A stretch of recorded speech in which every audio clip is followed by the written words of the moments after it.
ඔයාලට බනහද්දින් හිතෙන සිතිවිලි ටික හැමදාම තියාගන්න පුළුවන් නම් කවදාවත් ඔයාලගේ අතින් පන්සිල් කැඩෙයිද? මේක එළියට ගිය ගමන්ම නැති වෙනවනේ.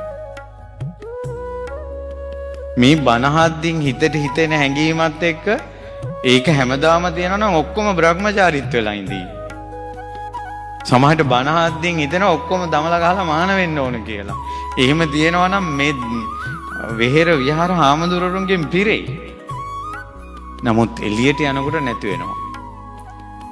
ඒ නිසා මුළු ලංකාවම ස්වාමීන් වහන්සේලාගෙන් පිරෙන මුළු ලංකාවම සිල්වත් වෙන සිතිවිලි හටගන්නේ ධර්මශාලාවෙන්. එතකොට සංසාරයෙන් එන පුණ්‍ය ශක්තිය නැති නිසා මෙතනින් උපදින කුසලේ එළියට ගෙනියන්න බෑ. ඒ නිසා ධර්මශාලාවක් කරවීම කියන්නේ පුණ්‍ය සිතිවිලි, කුසල් සිතිවිලි, යහපත් සිතිවිලි හැමදාම හදවතේ රඳවා ගන්න පින්බලයක් ඒක. හැමදාම හදවතේ රඳවා ගන්න පින්බලයක්. බණශාලාවක ධර්මය අහන එක මිනිසුන්ට සුන්දර හීනයක් දකිනවා වගේ.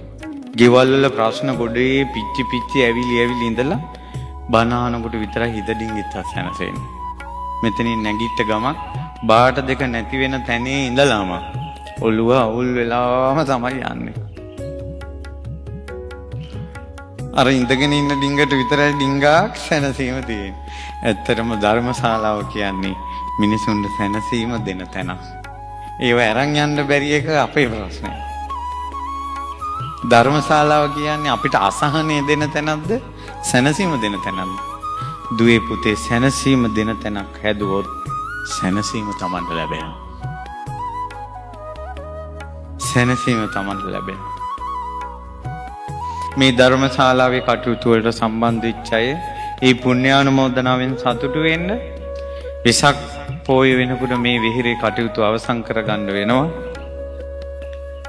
ඒ නිසා පුළුවන් විදිහට ඔයාලා ඔක්කොම කොටස්කාරයන් බවට පත් වෙන්න ශ්‍රද්ධා රූපවාහිනියෙන් ලක්විරු ගුවන්විදුලියෙන් අන්තර්ජාලයෙන් මේ ධර්මය අහන අය ගාල්ල මලෑගොඩ මහමෙවුනා භාවනා සපුට කතා කරලා මේ ශාලාවේ ටයිල් අල්ලන්න තියෙනවා, වටේ බැම්ම බඳින්න තියෙනවා, මුරගල් කොරවක්ගල් ධර්මශාලාවට ප්‍රවේශ වෙන පියගැට පෙළවල් හදන්න තියෙනවා.